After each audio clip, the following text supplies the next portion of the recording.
John 7:14.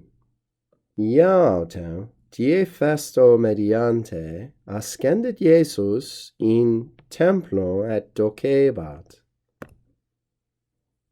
And now, the festival being about halfway done, Jesus went up into the temple and was teaching.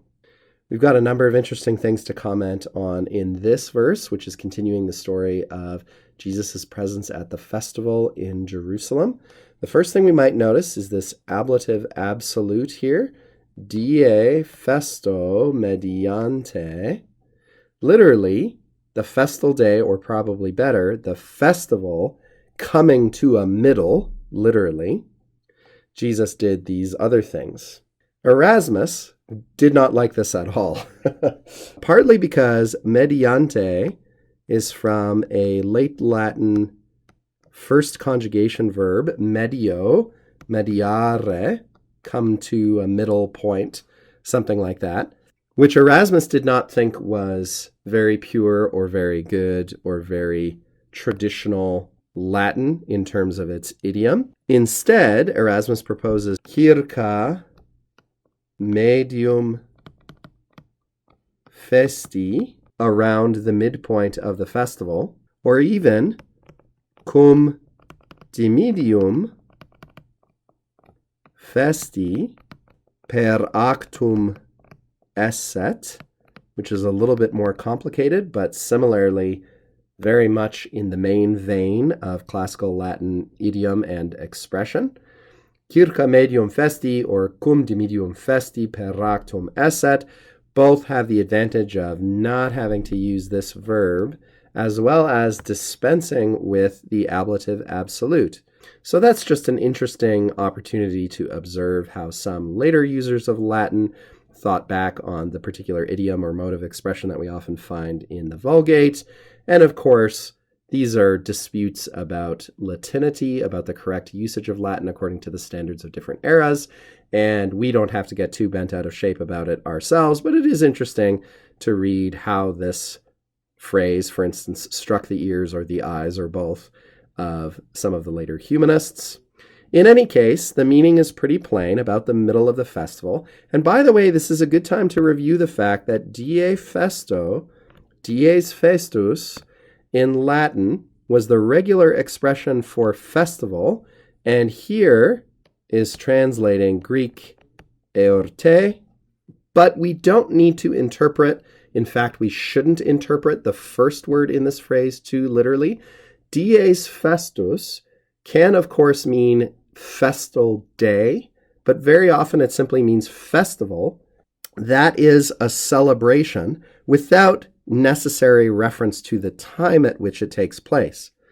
And of course, sometimes in English, when we say festival or holiday, we're talking in a temporal sense about the actual time when it occurs, the day on which it occurs.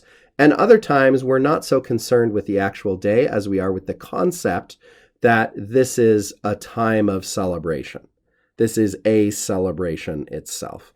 So eorte in Greek captures all that nicely. In Latin, the default seems to have been dies festus, but we don't have to say the festal day coming to a middle, because in fact the context suggests it's not a particular day of the festival that is coming to a midpoint. It's the whole festival itself, which stretched across more than one day.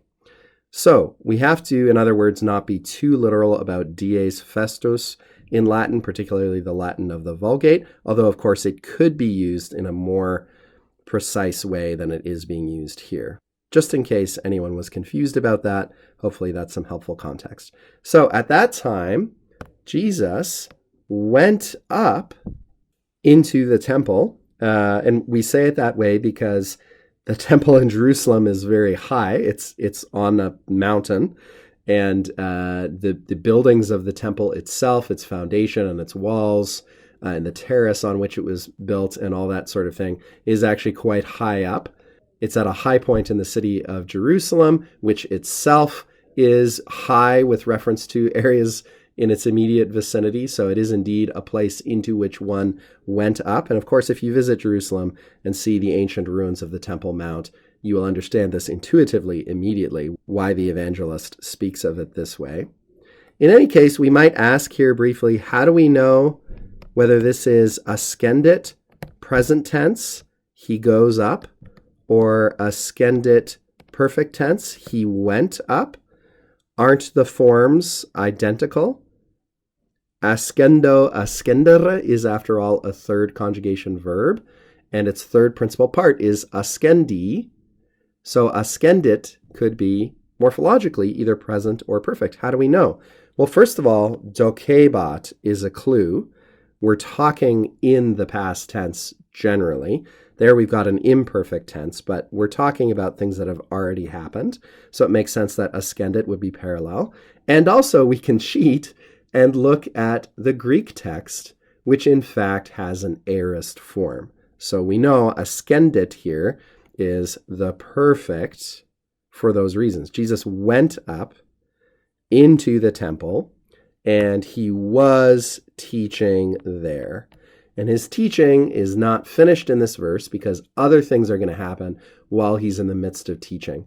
And this is one use of the imperfect tense that we might discuss. One way of talking about it in a simple way is to say, often the imperfect gives the background of what is going on in a past situation into which some kind of foregrounded action is going to intrude. So when I explain this to my students, I often say, frequently the infinitive is saying, this is what was going on when this other thing happened or began to happen. And that's what we're going to see as we move along through these verses here.